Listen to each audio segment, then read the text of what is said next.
Ya, silakan Anissa Islami. Mengapa pendidikan Islam di sekolah-sekolah Indonesia ini tidak memperdalam ajaran-ajaran Islam, tidak memperdalam ajaran-ajaran Islam, hanya sekedarnya saja. Itu saja para Fadilah. Terima kasih. Baik, terima kasih kepada Anissa Islami. Selanjutnya dari teman-teman, apa ada yang bertanya lagi?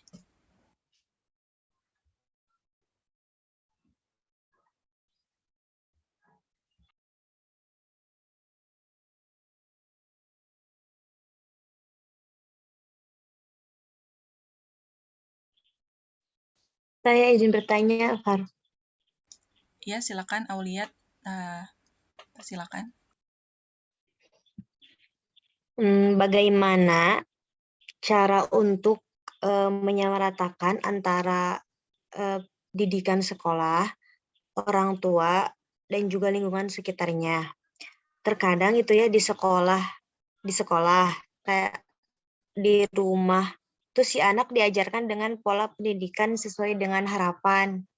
Tetapi contohnya itu ketika anak diasuh oleh nenek atau saudara lainnya itu malah diberi didikan atau hal-hal yang tidak sesuai gitu dengan didikan kita.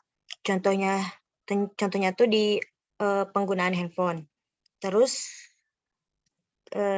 pertanyaan keduanya, tolong contohkan seperti apa penanaman akidah yang dimulai dengan mengenalkan kalimat tauhid dan suasana religius dalam keluarga. Baik, terima kasih Aulia Bakta yang telah bertanya. Satu penanya lagi, bagi teman-teman yang bertanya, dipersilakan. Saya izin bertanya, Farah. Ya, silakan Hasna. Perkenalkan, nama saya Hasna, izin bertanya. Bagaimana caranya agar seorang anak memiliki akidah yang kokoh dan keimanan yang kuat tertanam hingga dewasa sehingga ia tidak mudah goyah meskipun dikelilingi oleh lingkungan yang buruk? Terima kasih. Baik, terima kasih Hasna atas pertanyaannya. Karena sudah mencukupi 3 penanya, kami akan menjawab satu persatu terlebih dahulu.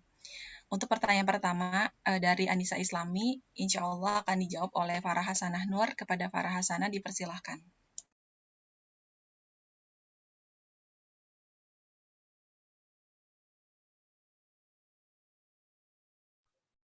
Ya, terima kasih kepada moderator dan saudari Anissa Islami yang telah bertanya. Pertanyaan dari Anissa Islami tadi, mengapa pendidikan Islam di sekolah-sekolah Indonesia tidak memperdalam ajaran-ajaran Islam dan hanya sekedarnya saja? Insya Allah saya coba akan menjawab ya. Kenapa? Karena di Indonesia ini mempunyai faktor penghambat. Di antaranya itu buku pelajaran pendidikan agama Islam atau yang biasa kita kenal dengan singkatan PAI itu belum sepenuhnya tersedia di sekolah.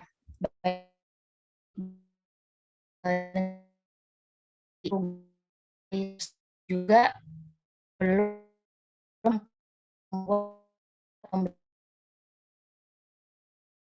ini hanya contoh dengan media teknologi informasi. Sebagaimana guru-guru mata pelajaran lain yang terampil terhadap pembelajarannya yang bertujuan agar si anak tuh senang gitu dalam mempelajari pelajaran tersebut. Seperti kayak yang beredar di sosmed gitu kan, ada guru yang mata pelajaran matematika dia membuat seperti lagu gitu, rumus-rumus. Nah, itu yang bikin anak tersebut senang gitu terhadap pelajaran tersebut dan mudah dihafal. Kemudian dan di Indonesia sendiri pun guru PAI ini untuk pelajaran-pelajaran di sekolah masih amat sedikit dibandingkan guru pelajaran-pelajaran lain, terutama di sekolah negeri. Mungkin itu yang bisa saya jawab dan saya pahami yang saya lihat dari kondisi Indonesia seperti saat ini. Sekian dari saya kembalikan lagi kepada moderator. Baik, terima kasih kepada Anissa Islami yang telah bertanya dan Farah Hasanah yang telah menjawab. Mudah-mudahan pertanyaannya sudah cukup jelas. Baik, pertanyaan kedua dari Aulia Bakta. Saya sebutkan lagi pertanyaannya. Jadi intinya itu adalah bagaimana caranya untuk menyamaratakan antara pendidikan di rumah, sekolah, dan lingkungan sekitar. Lalu seperti apa penanaman akidah yang dimulai dengan mengenalkan kalimat tauhid dan suasana religius dalam keluarga. Pertanyaan dari Aulia Bakta insya Allah akan saya jawab. Menurut sepemahaman saya, dengan cara antara orang tua dan anak ini harus menjalin komunikasi yang sangat baik gitu ya. Jadi orang tua ini harus selalu menanyakan kegiatan apa saja yang dilakukan, baik itu selama di sekolah, lingkungan tempat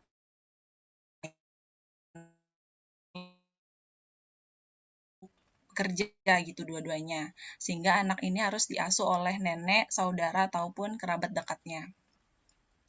Nah, seperti saat anak sudah bersama-sama orang tuanya, ibu atau ayahnya itu harus menanyakan seperti tadi saat di sekolah belajar apa aja dan apa yang diajarkan oleh guru di sekolah, atau kalau misalkan dia lagi didik di rumah neneknya, lagi diasuh sama neneknya, tadi di rumah nenek kamu main apa, terus siapa teman mainnya dan lain-lain. Sehingga dengan percakapan dan diskusi seperti ini tuh anak selalu terbuka pada orang tuanya, tidak ada yang ditutup-tutupi, ataupun anak juga bisa lebih percaya diri untuk untuk membicarakan kegiatan yang dia lakukan dalam sehari-harinya. Nah, jika ada didikan yang tidak sesuai dengan didikan orang tuanya, misalnya di sekolah ataupun di lingkungan luar lainnya, orang tua ini harus segera meluruskan bahwa hal tersebut kurang baik untuk dilakukan. Nah, seperti halnya di sekolah ataupun lingkungan luar, orang tua ini harus mendidik dari rumah. Dia harus mengenalkan seperti batasan-batasan mereka dalam bergaul dengan lawan jenis, ataupun dikenalkan juga untuk memakai jilbab buat anak perempuan dari kecil, agar harapannya ini anak perempuan dapat membiasakan diri untuk berjilbab gitu dan lain sebagainya. Dan juga untuk penggunaan handphone, dia harus didik dari rumah juga untuk untuk dibatasi waktunya gitu ya, berapa lama dia main HP dan boleh main HP, dan waktu-waktu untuk belajar jam berapa aja, dan juga harus dikompromikan kepada misalnya didikan dari neneknya atau dari kerabatnya gitu. Jadi harus benar-benar dikompromiin banget, dikomunikasikan banget dengan baik kepada pihak-pihak tersebut. Terus jadi cara untuk menyamaratakan didikan orang tua dan lingkungan luar sekolah itu adalah orang tua itu harus aktif untuk menanyakan kegiatan sehari-harinya dan memberi pengetahuan tentang hal tersebut gitu. Jadi benar-benar orang tua sama anak ini harus aktif dalam berkomunikasi gitu. Lalu pertanyaan kedua, penanaman akidah dilakukan dengan cara saat anak sudah belajar untuk berbicara, sebisa mungkin anak itu didengarkan murotal Al-Quran juz 30 ataupun surat-surat pilihan lainnya. Anak diajarkan juga untuk baca surah pendek, doa-doa pendek, dan juga anak didekatkan dengan pembelajaran-pembelajaran Islam yang mampu dicerna oleh anak seusianya. Lalu juga anak diajarkan untuk sholat di masjid bila usianya sudah mencapai 7 tahun, agar si anak ini dapat membiasakan diri mereka untuk sholat di masjid bagi laki-laki, dan juga diajarkan untuk mengaji Iqra dan lain sebagainya. Mungkin seperti itu aja jawaban dari saya. Mudah-mudahan Aulia Bakta terjawab pertanyaan-pertanyaannya. Baik, selanjutnya pertanyaan yang terakhir dari Hasna. Pertanyaan Hasna akan dijawab oleh Farah Hasanah Nur.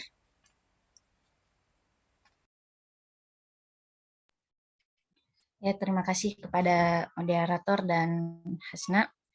Saya akan mengulang lagi soal yang tadi Hasna tanyakan.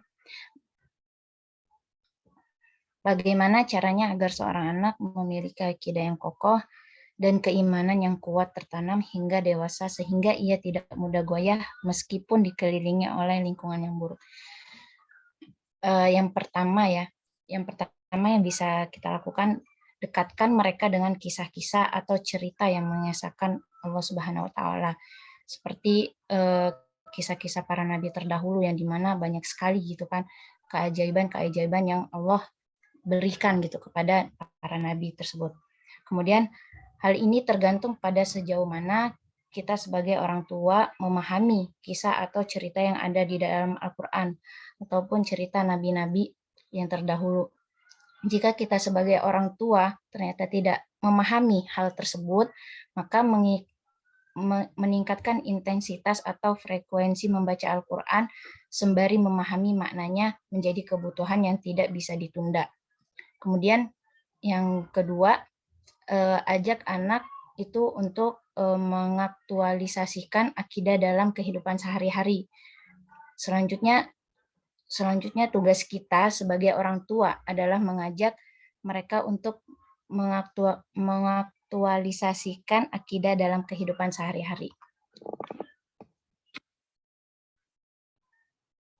Kemudian apabila anak kita belum baligh, maka aktualisasi akidah ini bisa dilakukan dengan mengajak anak ikut mendirikan sholat, sebagaimana yang tadi dijelaskan oleh Farah ya, terutama anak laki-laki itu diajak sesekali ke masjid gitu. Bahkan kalau bisa itu sebelum umur 7 tahun itu udah diajak ke masjid, walaupun masih main-main, agar mereka mengenal bahwa masjid ini tempat beribadahnya orang muslim. Kemudian selain mengajak ke masjid, ajak untuk ke majelis taklim. Biasanya di masjid itu banyak pengajian-pengajian atau misalnya di pengajian yang diadakan oleh siapa gitu yang bermanfaat.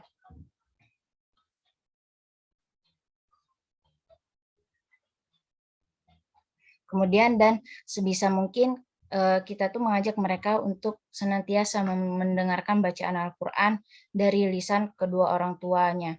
Tuh, jadi kita juga sebagai orang tua gitu harus pandai membaca Al-Quran, jangan hanya sekedar mendengarkan lewat murotal atau rekaman-rekaman Al-Quran yang lain. Adapun kala anak kita sudah balik, maka orang tua harus tegas dalam masalah akidah ini. Jika anak sudah berusia 10 tahun dan enggan mendirikan sholat, maka memberi hukuman dengan memukul sekalipun itu diperbolehkan ya. Bahkan umur 7 tahun juga tuh itu kalau susah diajak sholat sesekali itu bolehlah dipukul, tapi pukulnya jangan keras-keras, seadanya aja. Kemudian apabila anak kita perempuan, maka kita mewajibkan mereka itu untuk berjilbab. Nah, jilbab ini juga menjadi salah satu keniscayaan, dan itu adalah bagian dari aktualisasi akidah untuk seorang anak perempuan. Dan untuk memakai hijab ini juga kita tuh harus mengajarkan anak ini kalau sebisa mungkin tuh dari kecil ya, dari balita gitu. Soalnya itu kan banyak ada orang yang punya anak perempuan tapi kecilnya itu tidak dikasih jilbab gitu, karena melihat orang Arab, katanya anak-anak Arab itu masih kecilnya nggak pakai jilbab gitu. Nah, kita lihat juga kondisi lingkungan yang dimana kalau di Arab ini sendiri yang saya lihat gitu ya, emang mereka masih kecilnya nggak pakai jilbab, tetapi lingkungan pas besarnya semua itu berjilbab. Beda dengan Indonesia gitu kan, yang dimana walaupun udah dewasa gitu, itu banyak sekali yang tidak memakai jilbab. Nah, ini pemahaman ini yang harusnya kita bisa luruskan jika ada di sekitar kita. Dengan demikian, sejatinya tugas orang tua dalam masalah akidah ini benar-benar tidak mudah. Sebab selain mengajak, orang tua juga harus senantiasa melakukan kontrol akidah anak-anaknya. Terlebih pengaruh budaya saat ini seringkali menggelincirkan kaum remaja pada praktik kehidupan yang mendangkalkan akidah. Contohnya tadi seperti hijab ya, terutama kepada perempuan, yang dimana ketika kita nanti menjadi orang tua gitu, yang pasti zamannya itu bakal lebih dari ini, kita harus lebih tegas untuk menekankan tentang akidah, terutama berhijab untuk kaum perempuan. Dan ini sangat apa ya, kalau untuk saat ini nih yang saya lihat juga tuh banyak masih orang memakai hijab gitu, tapi kayak istrinya Abu apa ya, Abu Lahab ya, yang rambutnya masih kelihatan, misalnya itu kayak ibu-ibu pejabat lah. Nah, itu tuh untuk nanti kalau kita udah menjadi orang tua itu harus kita tegaskan lagi ya kepada anak-anak kita. Ya mungkin sekian yang bisa saya sampaikan. Mungkin dari teman-teman ada yang menambahkan, dipersilahkan.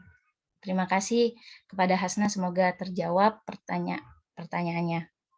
Saya kembalikan kepada moderator. Baik, mungkin saya juga mau menambahkan sedikit gitu ya. Memang kalau misalnya memiliki seorang anak dan juga harus memiliki akidah yang kokoh gitu ya, dan keimanan kuat tertanam hingga dewasa sehingga ia tidak mudah goyah meskipun dikelilingi oleh lingkungan buruk, itu menjadi salah satu cobaan juga untuk semua orang tua gitu ya, karena memang di zaman sekarang ini banyak banget problem-problem masalah yang baru muncul dan lebih kuat gitu kapasitasnya. Jadi mungkin dari saya lebih ke pertama kali ya menyamakan komunikasi gitu. Jadi komunikasi antara seorang anak ini sama orang tuanya memang harus dijaga dengan baik gitu.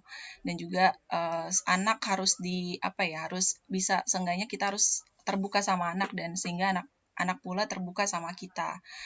Jadinya saat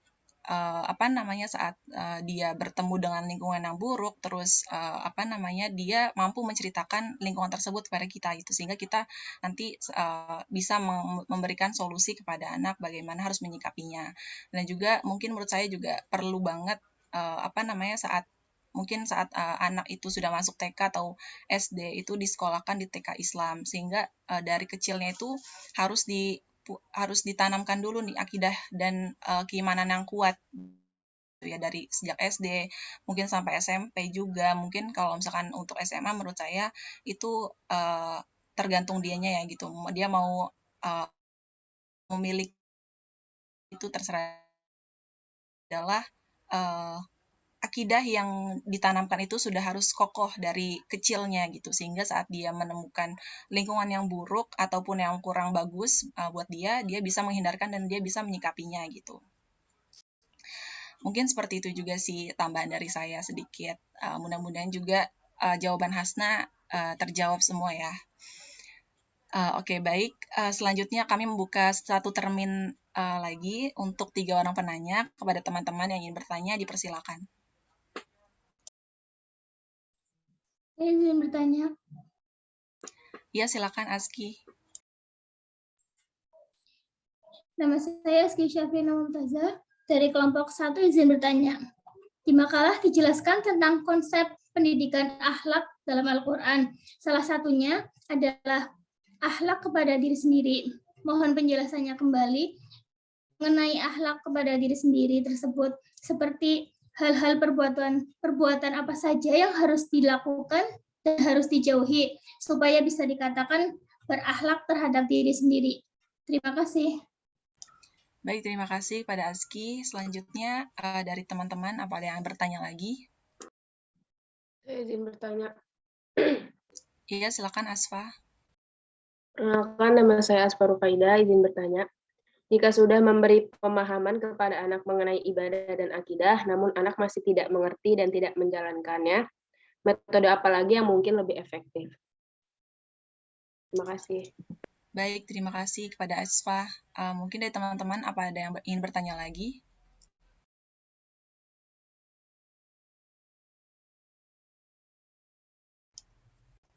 Oke, baik. Mungkin kami menjawab 2 pertanyaan terlebih dahulu agar mempersingkat waktu.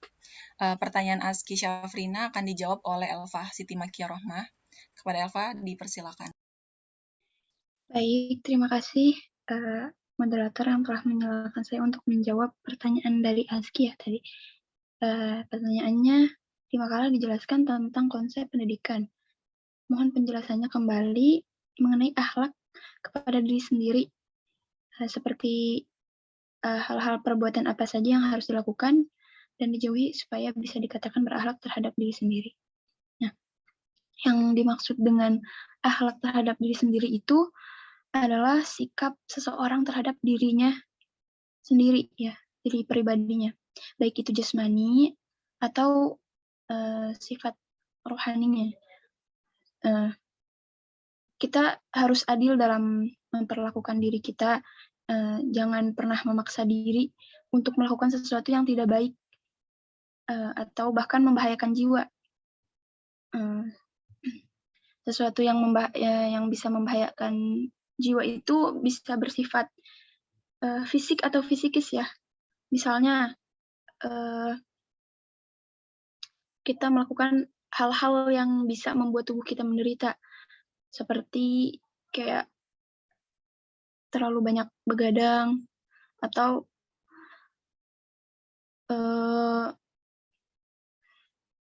jadi sehingga daya tahan tubuh kita tuh berkurang gitu, terus menyebabkan sakit gitulah. Terus untuk itu kita harus bisa bersikap atau berakhlak baik terhadap tubuh kita sendiri gitu. Selain itu, sesuatu yang dapat membahayakan diri kita tadi secara fisik ya. Kalau ini sekarang secara psikisnya. Misalkan seperti iri dengki, terus munafik dan sifat-sifat lain gitu yang jelek. Nah, hal itu juga dapat membahayakan jiwa kita. Nah, terus bagi yang perbuatan yang harus dilakukan itu kita harus lebih banyak bersabar, bersyukur, gitu, mengontrol emosi, terus bersyukur sama tubuh kita, nggak insecure gitu, menjaga tubuh atau kesehatan itu juga termasuk dalam berakhlak kepada diri sendiri gitu, dan lain sebagainya. Mungkin itu saja yang dapat saya jawab. Kurang lebihnya mohon maaf. Saya kembalikan kepada moderator. Baik, terima kasih kepada Aski dan Elva yang telah bertanya dan menjawab. Mudah-mudahan pertanyaan Aski dapat terjawab ya. Selanjutnya pertanyaan dari Asfa akan dijawab oleh Elva Siti Makia. Kepada Elva, saya persilakan. Baik, terima kasih kepada moderator. Pertanyaannya itu dari Asfa, jika sudah memberi pemahaman anak mengenai ibadah dan akidah, namun anak masih tidak mengerti dan tidak menjalankannya, metode apa lagi yang mungkin lebih efektif? Mungkin tadi metode-metode tadi ya yang sudah dipaparkan oleh Farah Nur Fadilah dan Farah Hasanah Nur, orang tua itu harus memahami ilmu agama dengan baik ya sebelumnya tuh. Harus dengan baik dan matang tentang kewajiban dan tanggung jawabnya pada anak. Terus orang tua harus membekali ilmu pengetahuan agama meliputi pendidikan akidah, pendidikan ibadah, dan pendidikan akhlak. Nah, terus membiasakan anak untuk menjalankan sholat sejak dini seperti yang tadi dipaparkan, dan selaku orang tua juga memberikan contoh yang baik dalam ketaatan ibadah sholat. Mungkin ini kebanyakan anak itu lebih cepat menangkap dengan contoh dari orang tuanya. Misalkan orang tuanya sudah memberi pemahaman tapi belum memberi contoh, itu sama saja kayak anak tuh pasti mengikuti gerak-gerik orang tuanya, karena memang anak-anak tuh suka mengikuti apa-apa yang dilakukan oleh orang tuanya. Misalkan orang tuanya nyuruh sholat tapi orang tuanya masih main HP, jadi anak tuh jadi malas gitu, karena orang tuanya juga masih main HP. Terus jadi anaknya juga jadi bakal keikutan, anaknya jadi nanti ikut-ikutan main HP, sholatnya juga nanti gak benar kayak gitu. Jadi memang harus lebih efektif, lebih ditekankan dalam ke kitanya gitu. Kitanya harus mencontohkan sebagai orang tua, mencontohkan hal-hal yang baik gitu. Terus selanjutnya tidak ada kata bosan ya bagi orang tua untuk selalu mengingatkan anaknya melaksanakan sholat setiap datang waktu sholat sampai tumbuh rasa tanggung jawab pada diri anak tersebut akan kewajiban sholat. Nah, dalam hal ini, selaku orang tua juga harus mengontrol selalu dan mengawasi secara terus-menerus tanpa henti, sehingga ketika anak mulai mengendur atau kurang semangat dalam menjalankan sholat, orang tua dapat memberikan motivasi dan penguatan kembali. Begitu mungkin ya yang dapat saya jawab. Kurang lebih mohon maaf. Saya kembalikan kepada moderator. Baik, terima kasih kepada Elva dan juga Aspa yang telah bertanya dan menjawab. Mudah-mudahan pertanyaannya Aspa terjawab ya, walaupun memang belum mahir banget juga dalam pengetahuan seperti ini. Baik, selanjutnya mungkin sesi penyampaian materi dari Ibu Nail. Ya, mungkin ada penambahan materi dari materi yang telah kami sampaikan atau ada pertanyaan yang Ibu ingin tambahkan, dipersilakan Ibu. Baik, terima kasih. Assalamualaikum warahmatullahi wabarakatuh. Bismillahirrahmanirrahim. Sebelumnya saya ucapkan terima kasih untuk pemateri pada hari ini ya, sudah menyampaikan dan menjawab pertanyaan yang sangat baik. Jadi saya hanya tinggal menambahkan ya apa yang sudah disampaikan. Untuk pendidikan, tema kita pada hari ini adalah tentang pendidikan di dalam keluarga ya. Artinya pendidikan di dalam keluarga itu adalah pendidikan yang diberikan orang tua kepada anak, dan juga pendidikan yang diberikan seorang suami kepada istri, ya, atau bisa juga sharing yang diberikan istri kepada suami ya.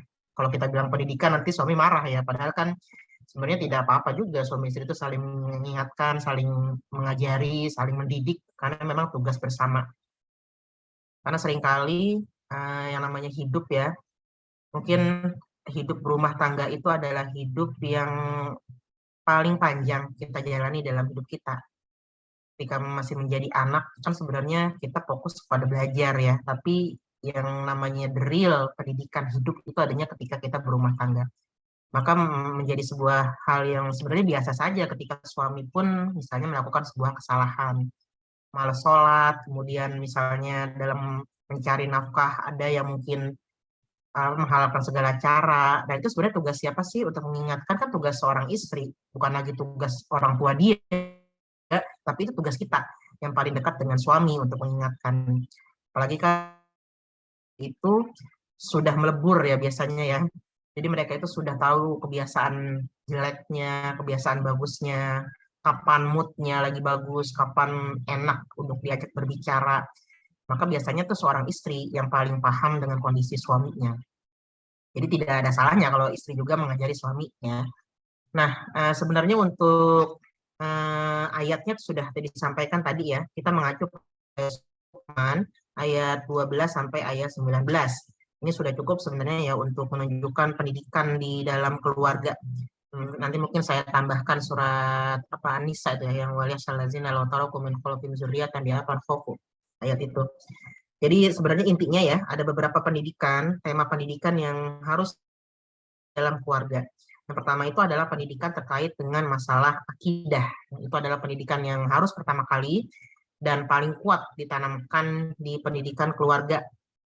Ini dalam surat Luqman ayat 12, kemudian ayat 13, ya ayat 12 dan ayat 13 ya. Bahkan di sini kesyirikan, inna syirka la zulmun azim, disebut sebagai sebuah kezoliman, dosa yang sangat besar ya. Maka seorang orang tua yang perlu tanamkan pertama kali itu adalah akidah. Kemudian yang kedua itu adalah terkait dengan ibadah. Di sini ada perintah ayat 17 ya, perintah untuk melaksanakan sholat ya bunayya aqimis sholat wa'mur bil ma'ruf wanha 'anil munkar wasbir 'ala ma asabak. Kemudian juga ada pendidikan terkait dengan akhlak. Wala tusair khaddaka linnasi wala tamshi fil ardi marha. Jadi ada beberapa, ada akidah, kemudian ibadah, kemudian akhlak, kemudian ditambah satu lagi dengan skill ya, pendidikan skill atau pendidikan untuk kemampuan anak agar dia bisa menjadi anak yang mandiri.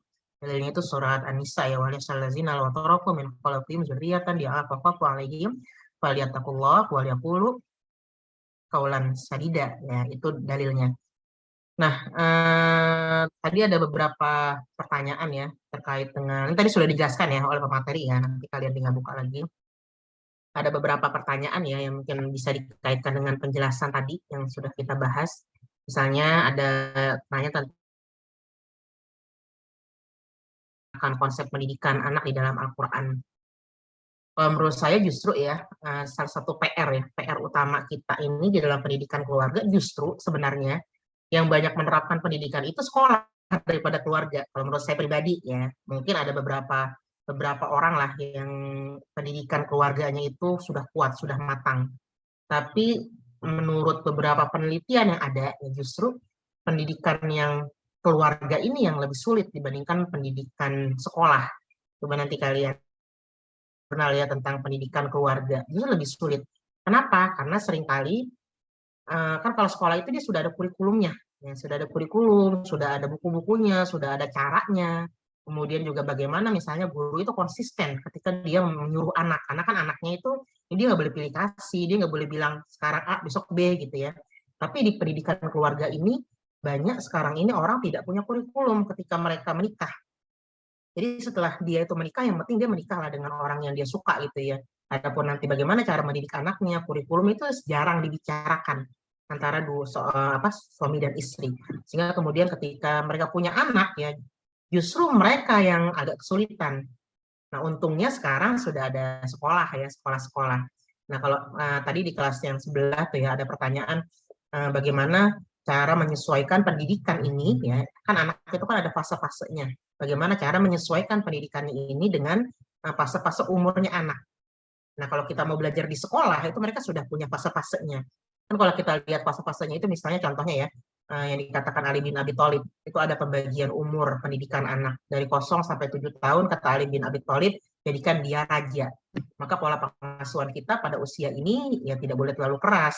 Kita melayani dia, kita cium, kita kasih sayang, banyak maklum, manja lah, kita manjakan dia.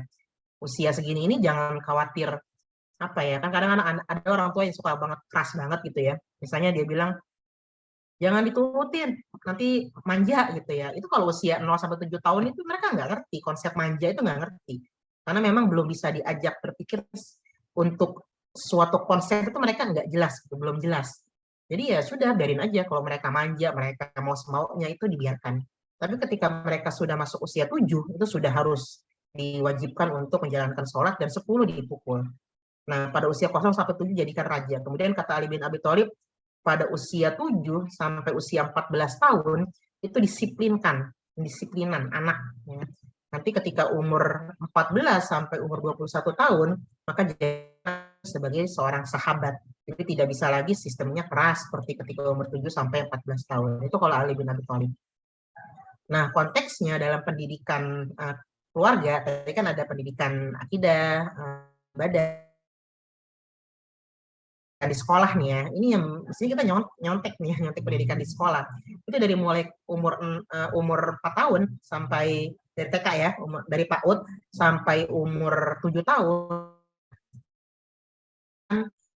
tentang pendidikan yang dalam Al-Quran. Misalnya, tapi ininya beda ya, apa tingkatannya berbeda. Misalnya kalau anak TK itu mereka sudah mulai diajarkan terkait masalah akidah. Kalau di TK itu mereka menghafal syahadat, ya kan?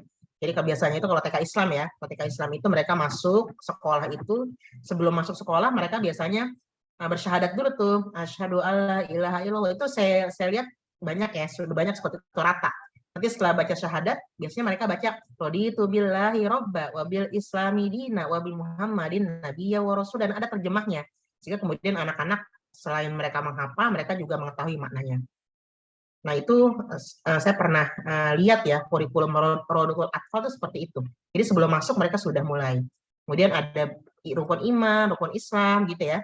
Kemudian menghafal nama-nama para nabi, kemudian menghafal malaikat tugas-tugasnya itu dengan cara yang menyenangkan. Kayak lagu itu ada yang Jibril menyampaikan wahyu gitu. Itu kan TK gitu ya. Jadi mereka sudah mulai belajar masalah akidah, tapi porsinya yang dilihat lebih sedikit. Kemudian kita lihat ketika mereka sudah masuk ke SD, kalau di Madrasah Ibtidaiyah ya, kalau di SD itu ada pelajaran akidah akhlak ya.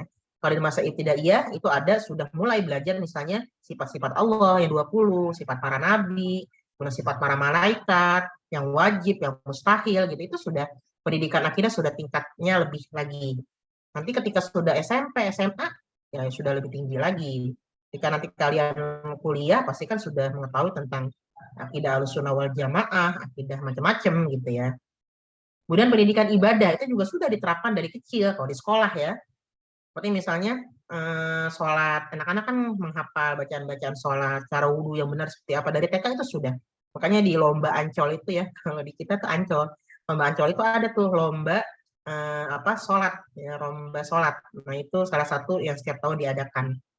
Nah kemudian juga ada akhlak, ya, misalnya dengan nyanyian. Kalau anak TK itu, anak saya tuh ada tuh lagunya kalau nggak salah bunyinya kayak, kalau ada yang, jadi guru itu kalau nyuruh duduk itu nggak duduk, nggak begitu kalau TK, tapi pakai nyanyian, misalnya gimana ya, masih apa, masih belum duduk, astagfirullah gitu. Jadi ada gitu. Jadi kalau guru udah nyanyi begitu, mereka buru-buru duduk gitu.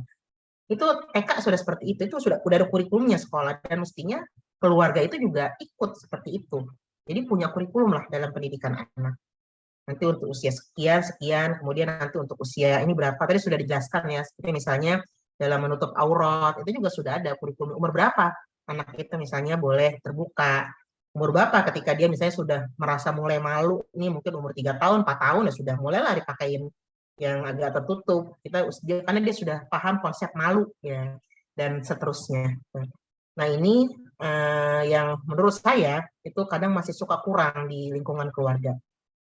Nah kebetulan saya kan guru ya di pesantren ya. Itu kadang-kadang begini, kita di pesantren itu suka bingung loh untuk pendidikan anak ya. Terutama HP. Jadi saya dengar sudah ada yang bahas terkait masalah HP ya. Jadi begini, kalau di pesantren itu kan kita nggak boleh ya pegang HP ya. Jadi anak-anak itu sudah punya jadwal terstruktur, sholat jamaah, hafalan Qur'annya, kemudian baca Qur'annya, kemudian sholat duha segala macam gitu ya, puasanya. Nah ketika di sekolah, ketika dia libur kan nggak lama, sekitar 2 minggu. Itu biasanya orang tua membebaskan mereka main HP. Alasannya kenapa? Alasannya katanya kasihan, cuma libur 2 minggu kan di pondok nggak pernah megang HP. Nah justru ketika mereka nanti kembali ke pondok, hal yang paling sulit itu adalah mengatasi craving. Craving itu kayak orang kecanduan gitu ya, craving pada HP atau pada hal yang dia biasa lihat di rumah kayak bintang Korea segala macam. Itu yang nanti mengakibatkan hafalannya kurang, turun. Kemudian ibadahnya juga ya susah ya untuk dibikin fokus lagi. Bahkan kemarin itu saya sempat ya ada penelitian ya di tempat saya mengajar, itu antara ujian yang dilaksanakan setelah libur dengan ujian yang dilaksanakan sebelum libur, hasilnya jauh lebih bagus ketika dia sebelum libur. Padahal kan mestinya ketika setelah libur, kemudian ada ujian pondok, itu kan mestinya kan waktunya lebih banyak ya, lebih banyak belajar. Tapi nyatanya nggak seperti itu. Kenapa? Karena di rumah anak itu tidak dididik dengan disiplin. Gitu ya.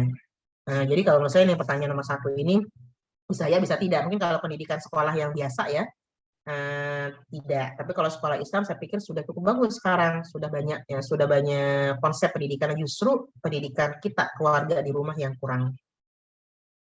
Nah ini bagaimana menyamaratakan pendidikan sekolah dan keluarga. Jadi begini, saya pernah, nanti kalian coba ya baca-baca ya di jurnal, itu ada yang namanya pendidikan, biasanya itu untuk anak sekolah SD. Jadi, menurut beberapa penelitian, pendidikan yang paling efektif itu adalah dengan melakukan pembiasaan gitu ya. Makanya kalau di SD itu, SD Islam ya, atau MI, Madrasah Ibtidaiyah, jadi mereka itu bukan hanya diperintahkan buat sholat, tapi ada yang namanya sholat berjamaah ya. Bukan hanya diperintahkan misalnya menghafal keutamaan Asmaul Husna, tapi mereka juga menghafal Asmaul Husna. Nah, menurut penelitian, pembiasaan ini termasuk mengaji misalnya ya, itu yang akan lebih mendalam gitu, tertanam ya di dalam jiwa dibandingkan yang hanya melalui pengajaran. Jadi menurut orang anak ketika diajarkan tentang pembiasaan, disuruh untuk membiasakan, maka nanti ketika di SMA itu sudah terbiasa. Jadi kayak misalnya ada perasaan nggak enak ketika dia meninggalkan sholat berjamaah. Ada perasaan nggak enak kalau dia tidak mengaji gitu ya. Itu sistem pembiasaan. Jadi bagaimana sih menyamaratakan pendidikan di sekolah dan keluarga, itu tadi pakai sistem pembiasaan. Jadi bukan hanya kalau di sekolah mengajarkan, orang tua memerintah, sekolah mengajarkan, kemudian di rumah juga harus ada pembiasaannya.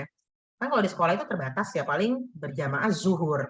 Maka kemudian di rumah ya juga harus dibiasakan berjamaah asar dan sebagainya.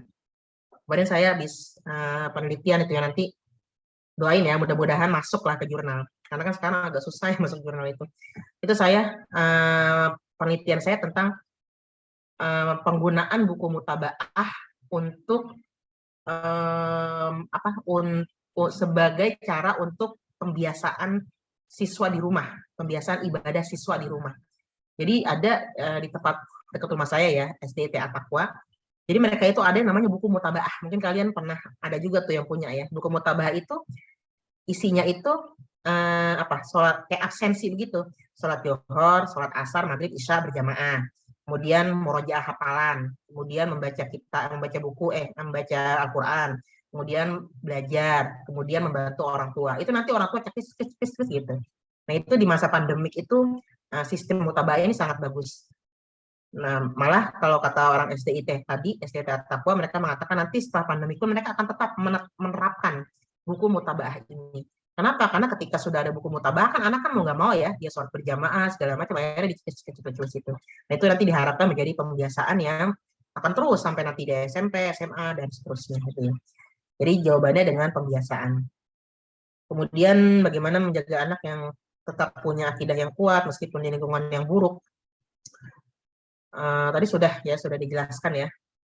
Intinya yaitu tadi harus pembiasaan yang baik ya dari orang, pembiasaan yang baik seperti tadi sudah dijelaskan pemateri ya, secara tidak langsung nanti dia akan menjadi orang yang baik meskipun lingkungan yang buruk. Tapi kalau menurut saya lingkungan yang buruk itu harus dihindari ya, karena kan kalau dalam Al-Quran itu kan ada aspek yang mempengaruhi anak. Yang pertama itu adalah aspek guru orang tua, yang kedua itu aspek guru, yang ketiga itu aspek lingkungan. Coba nanti kalian baca-baca lagi terkait dengan lingkungan pendidikan dalam perspektif Al-Quran. Jadi lingkungan itu sangat berpengaruh.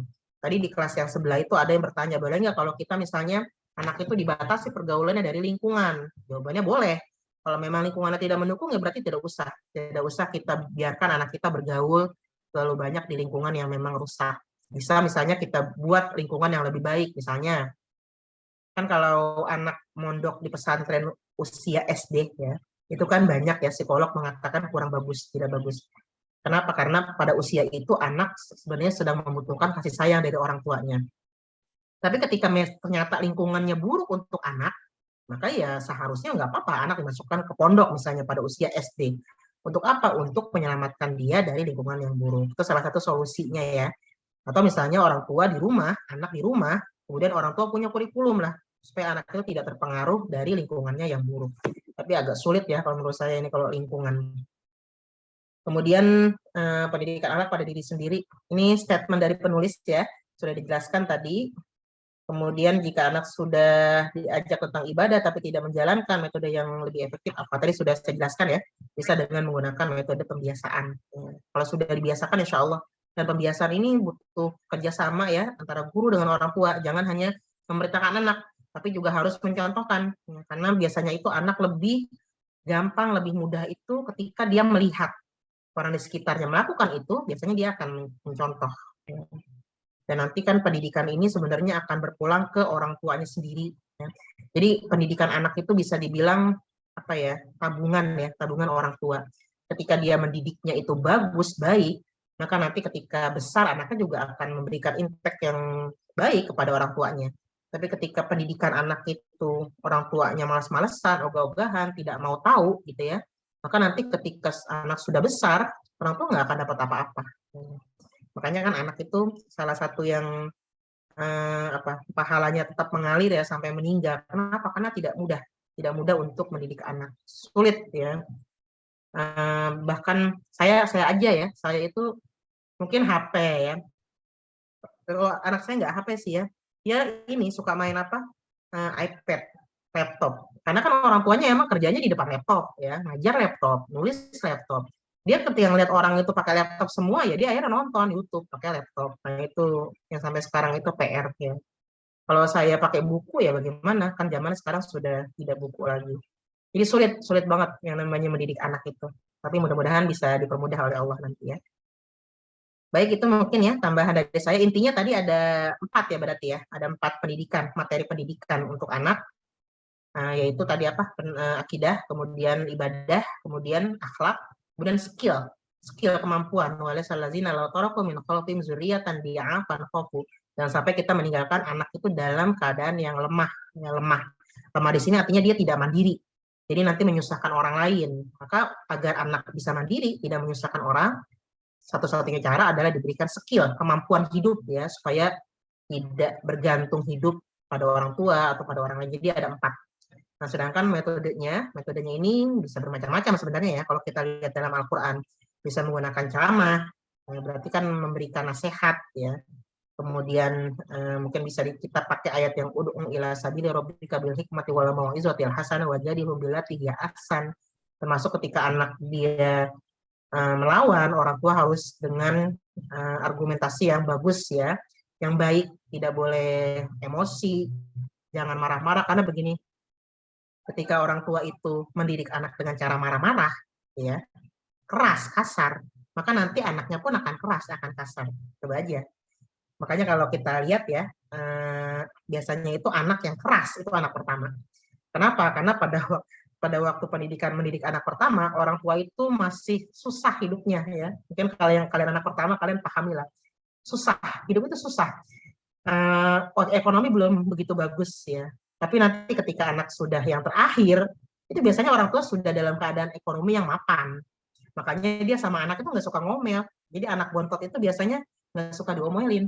Nah, karena dia tidak suka diomelin, itu biasanya lebih gimana ya, lebih ceria, lebih dekat sama orang tua. Kalau bontot nih ya. Kalau yang pertama itu bawaannya itu apa ya, serius gitu. Kenapa? Karena orang tuanya dulu juga ketika mendidik anak itu gitu ya. Nah, beda lagi kalau anak tengah. Kalau anak tengah ini karena dia ngelihat yang atas serius, kakaknya, yang bawah santai, biasanya dia lebih apa ya, lebih bebas ya dibandingkan yang anak pertama, kedua, ketiga. Itu secara psikologi sudah ada penelitiannya. Gitu.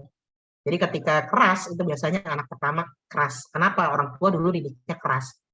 Tapi kelebihannya karena anak pertama itu dididik dengan keras, biasanya dia kemauannya itu lebih kuat.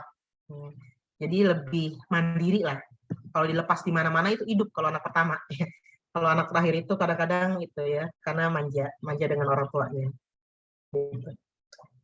Tapi nggak tahu ya, ini katanya ya, saya nggak ngerti juga ya. Katanya gini, orang tua itu lebih suka tinggal sama yang anak bungsu. Kenapa? Karena tadi anak bungsu itu nggak galak. Kalau anak pertama itu galak sama orang tua, ya karena mereka juga dulu dididiknya galak. Makanya kadang anak bungsu itu lebih sering tinggal sama orang tua. Biasanya gitu ya. Itu nggak ada penelitiannya sih, kata orang kampung begitu. Itu mungkin ya tambahan dari saya. Ya, tapi ini bukannya mutlak ya. Yang tadi saya bilang tentang anak pertama, kedua, ketiga, tergantung pendidikan dari orang tuanya. Baik, saya kembalikan ke moderator. Kalau ada pertanyaan, 1, 2, silakan ya, masih ada waktu. Saya maksudnya. Baik, terima kasih Bu Denailul Huda yang telah memberikan penambahan materi. Mungkin teman-teman ada yang masih ingin bertanya lagi, dipersilakan.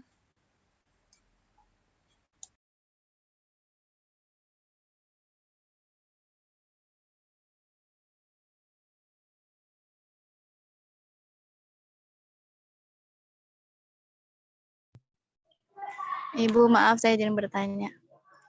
Ya. Bagaimana Bu cara mendidik anak tuh, kan dia dibilangin kayak dari yang kasar sampai yang lembut itu kayak nggak bisa gitu Bu, malah kayak jadi ngambek gitu-gitu Bu, gimana Bu? Ini ya, tadi saya belum jelasin terkait dengan seni ya, seni berbicara dengan orang tua ya. Kalau di dalam Al-Quran itu kan ada aturan-aturan ya, aturan-aturan berinteraksi dengan orang tua. Tapi kalau saya menyebutnya bukan aturan, tapi seni kita berbicara dengan orang tua. Ini orang tua dulu ya, sedikit ya. Seperti misalnya, kalau dalam Al-Quran itu kan ada perintah-perintah ya, kita untuk misalnya berbuat baik pada orang tua, wabil walidaini ihsana, anishkurli wali walidaika, bersyukur kepada orang tua. Kenapa? Karena orang tua itu kan orang paling berjasa, yang paling banyak keinginan dia itu tidak terlaksana. Kenapa? Karena dia memenuhi kebutuhan anaknya. Maka ketika kita berbicara dengan orang tua, ada dalam Al-Quran, fala taqul lahuma uffin, wala tanharhuma, kemudian wa qul lahuma qaulan karima. Karima itu kan artinya kita berbicara dengan orang tua dengan penuh rasa terima kasih, memberikan kemuliaan. Makanya ketika misalnya anak dengan orang tua itu nggak akur ya, misalnya kita ngomong sama orang tua, punya pendapat, orang tua kita nggak setuju.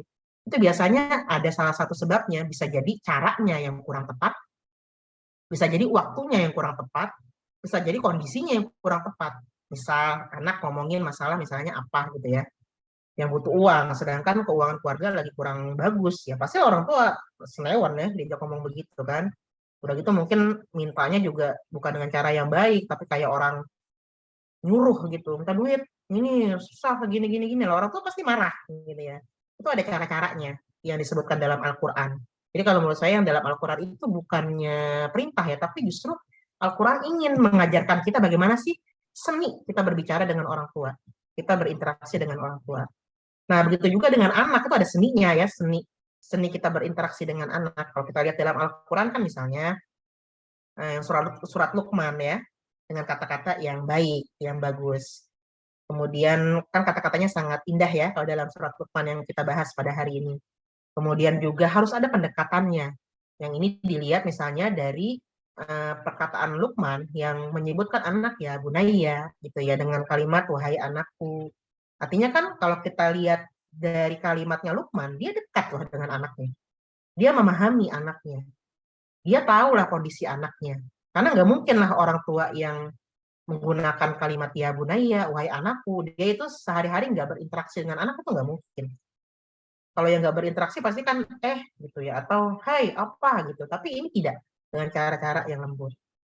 Nah, bisa jadi ketika kita mengajarkan anak itu caranya yang kurang tepat atau waktunya yang kurang tepat. Anak misalnya lagi tantrum ya, atau anak lagi senewan, atau anak yang lagi lapar, atau dia lagi apa gitu. Berarti caranya harus cara yang tepat. Saya pikir sebenarnya lebih gampang sih kalau anak-anak ya dibandingkan orang tua ya. Yang penting mereka itu caranya tepat, kemudian juga waktunya tepat. Tidak sedang ngantuk, kemudian juga apa ya? Jadi ketika kita minta dia untuk ngapain itu ada gantinya ya kalau anak-anak biasanya. Jadi misalnya jangan main HP, kita ajak ngapain, jangan kita bilang jangan main HP, tapi kitanya main HP, atau jangan main HP, tapi kitanya nggak ngasih pelariannya apa, karena kan dia bosen. Ya, anak saya tuh dia suka kalau dilarang itu, udah aja, dek main YouTube-nya, nontonnya udah ya, udah 1 jam, udah 2 jam, udah capek matanya. Dibilangnya aku bosan gitu kan, berarti kan dia harus butuh pelarian itu ya. Berarti kita ajaklah main. Main kan yang kalau kata para psikolog kan yang paling bagus itu main pakai badan kita ya. Jadi kita main perang-perangan, kita main apa itu sebenarnya anak lebih suka ya, lebih sering ketawa coba perhatikan kalau mainnya dengan kita gitu. Ya saya pikir itu ya Bu ya. Jadi ya Bu udah jadinya. Saya pikir itu ya bisa apa dilihat caranya atau tekniknya.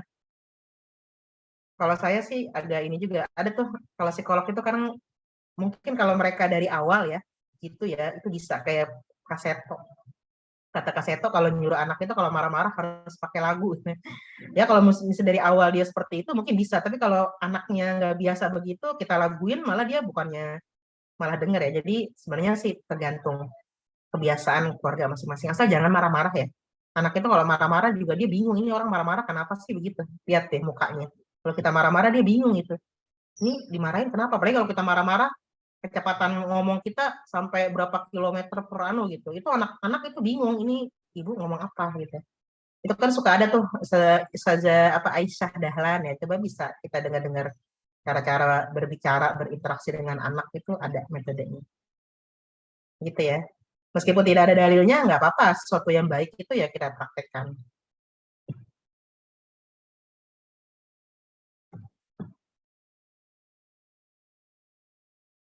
Ya, baik. Ada lagi? Mungkin dari teman-teman ada lagi yang mau bertanya? Disilakan.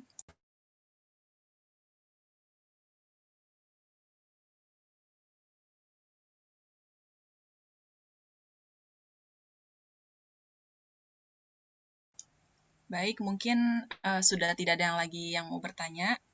Untuk itu kami akan menutup diskusi kami pada pagi hari ini. Terima kasih banyak pada teman-teman yang telah memperhatikan jalannya diskusi dengan baik dan juga telah bertanya. Mohon maaf apabila banyak kekurangan dari penyampaian dan jawaban yang telah kami berikan. Mudah-mudahan yang kami sampaikan juga ada manfaatnya bagi teman-teman, bagi kami semua. Dan juga terima kasih pada Ibu Ade Nailul Huda yang telah memberikan penyampaian materi tambahan dengan sangat baik. Terima kasih teman-teman.